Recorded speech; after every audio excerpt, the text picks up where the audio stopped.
Do you retweet posts of each other? Sorry. Yeah. Ano yung madalas yung nire-retweet sa mga followers niyo? Retweet, as in, retweet. Kasi ako pa haven't been using, well, I have, pero mas more on Instagram po ako eh.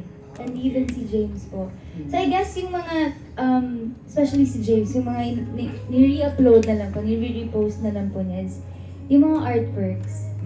Okay. Kasi marami din pong mga JDs ang very, very artistic po. Right. Gumagawa po yeah. sila ng mga fan arts. It's so funny, tapos may mga Photoshop edits po sila na nakakatawa kasi parang maniniwala ka po kasi ang galing po pagkaka-edit nila, gano'n. They'll even make cartoons of Cartoons of us. moments that we've had. Like, Yes.